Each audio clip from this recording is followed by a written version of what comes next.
Hello, hello guys. Magandang buhay. So, nandito na naman tayo sa bundok. Magtatanim na naman tayo ng luya. So, itutuloy lang natin itong hindi natin natapos kahapon. Pero hindi rin natin matatapos ngayon yan. So, paunti-unti na lang guys.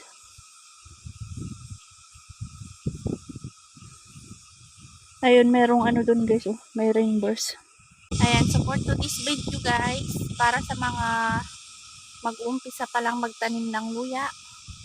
Ayan. Anong buwan pinakamagandang magtanim ng luya? So, ayan guys. Ngayon ay nagtatanim na tayo. Nasimulan ko na ito last week pa. So, inuunti-unti ko lang siya.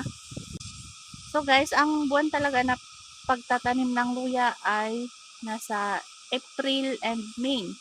Yun talaga guys ang taniman namin na kasi tinatanim namin siya ng April, May para kapag pagdating ng June ay sakto na sa sakto na uulan na noon, madidiligan yung ating itinanim na luya. So ngayon guys ay last March, third week ng March.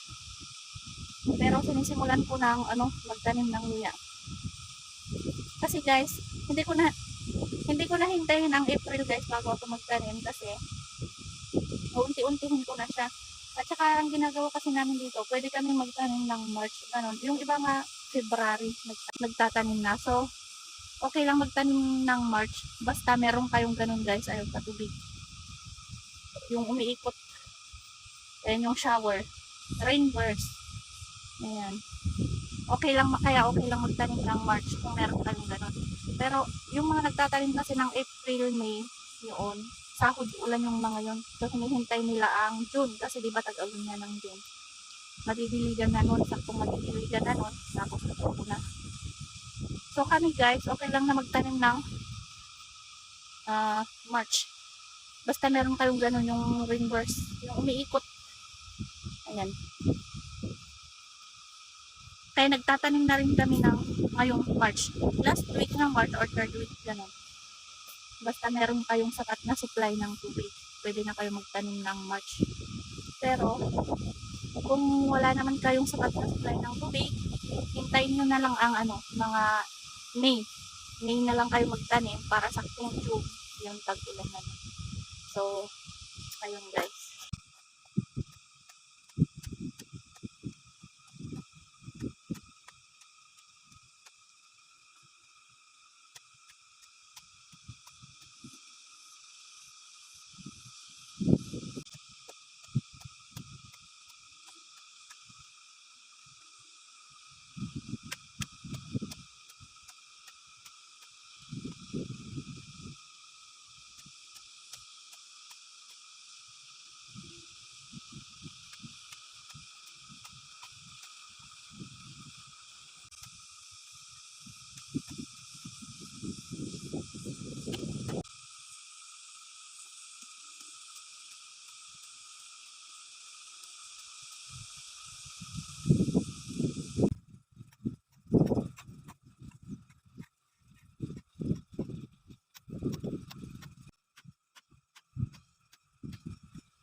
Ayan, so ngayon guys ay nagtatanim na ako.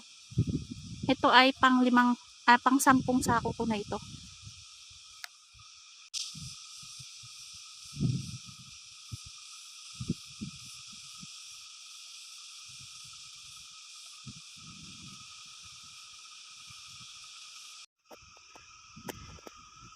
Ayan, so meron tayong mga ganitong size na binhi. Ganyan. Pag mga ganyan, isang dangkal guys yung pagitan. Spacing na gagawin ninyo. Tapos meron din tayong ganito kaliit. Ayan, okay lang yung mga ganyang size guys. Tapos mga ganito. Ayan. Tapos meron din tayong ganito. So, palagi kong sinasabi guys, sa mga tutorial ko na video, na kayo po, kapag kayo po ay magsisimula pa lang na magparami ng luya, maganda yung mga ganito na gawin yung binhi. Ayan. Kung gusto nyong magparami guys, maganda rin yung mga ganyan. Ganitong size. Ayan, mga ganyan. So, ayan guys, yung ginagamit namin pangdilig sa luya. Umiikot-ikot yan.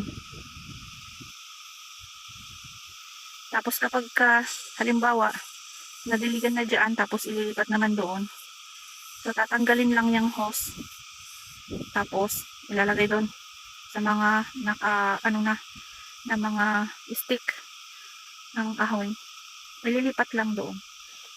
Ganun lang yan guys. So, ayan. Nababasa na siya. So, medyo mahina lang yung tubig. Kasi, 5 shower yung gumagana. Umiikot. Malakas yung tubig, kaya lang kapag marami din kasing naka-set up na rain burst, ngayon medyo mahina siya, pero okay na rin yan guys kasi unti-unti rin namang mababasa yung lupa. So ganyan lang kami magdilig guys. Ayan. Tapos dito ay nagtatanim naman tayo. Natatabunan ko yan. Dito guys ay tapos na. Ayan, tapos na dito sa baba. Hanggang doon. Ito patapos na rin kasi tapos na rin dyan. So mamaya pagkatapos natin dito, dyan naman tayo. So 2 linya pa yan. Ito at saka doon. So ayan guys, natapos na natin ito. So mag-umpisa na tayo dyan sa taas. So ganun lang guys. Thank you very much. Kung gusto ninyong magtanim ng luya guys ng mas maaga, pwede na ngayong March. So ayan. Basta meron kayong ganito. Sprinkler. Ano ba yan? Sprinkler. Basta ganun guys. Rain burst ang tawag namin sa ganyan. I think meron yan sa Shopee. So pwede kayong mag-order. So thank you very much guys.